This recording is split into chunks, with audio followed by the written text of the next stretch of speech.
ஓம் சக்தி. ஓம் சக்தியே. ஆன்மீக குரு அருள் திரு பங்காரு அடிகளார் அவர்களின் திருவடிகளே சரணமம்மா என்பது நமது குரு நாம ஜப மந்திரம் ஆகும். இதை மகா மந்திரம் எனவும் கூறலாம். அனைத்து வினைகளையும் தகர்த்து எறியும் சக்தி கொண்டது. ஆழமான கோணத்தில் பார்த்தால் குருவின் நாம ஜபம் என்பது வெறும் வார்த்தைகளை திரும்ப திரும்ப சொல்வது அல்ல. அது மனம், நினைவு, உணர்வு, வாழ்க்கை முறை ஆகியவற்றை வடிவமைக்கும் ஒரு பயிற்சியாக ஆன்மீக மரபுகளில் இருக்கிறது. பயம், கோபம், துக்கம் போன்ற உணர்வுகள் எழும்போது மனம் சிதறலாம். அப்பொழுது குரு நாம ஜபம் மனதை மீண்டும் ஒரு நிலையான இடத்திற்கு கொண்டு வரும் நங்கூரம் போல செயல்படுகிறது. மனம் மீண்டும் மீண்டும் செல்லும் பாதைகள் வலுப்பெறுகின்றன. அதனால் தினமும் குருநாம ஜபத்தை நேரம் கிடைக்கும் பொழுதெல்லாம் கூறுவது அல்லது நினைப்பது மனதின் இயல்பான ஓட்டத்தை மாற்றும் பயிற்சியாக கருதப்படுகிறது. சித்தர்களின் கருத்துப்படி ஆரம்பத்தில் குரு நாம ஜபத்தை வாயால் சொல்கிறோம். பிறகு அது மனதில் ஓடுகிறது.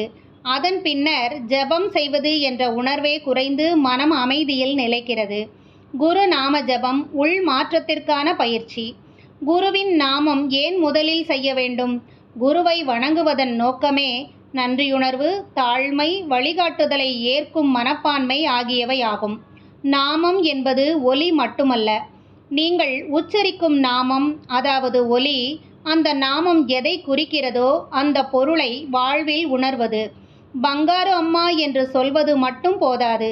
அந்த நாமம் குறிக்கும் அமைதி, கருணை, விழிப்புணர்வு போன்ற பண்புகள் வாழ்க்கையில் வெளிப்படுகிறதா என்பதை நம் மரபுகள் வலியுறுத்துகின்றன. எனவே நமது ஆதிபராசக்தி சேனலில் காலை மற்றும் மாலை 5:45 மணி முதல் 6 மணி வரை நடைபெறும் கூட்டு குருநாம வழிபாட்டில் கலந்து கொண்டு குரு நாம ஜபம் செய்து குருவருள் பெற அழைக்கிறோம். அந்த நேரத்தில் இணைய முடியாதவர்கள் தங்களுக்கு உகந்த நேரத்தில் நாம ஜபம் செய்வதற்காக இந்த பகுதி காலை மற்றும் இரவு 10 மணி வரை திறந்திருக்கும்.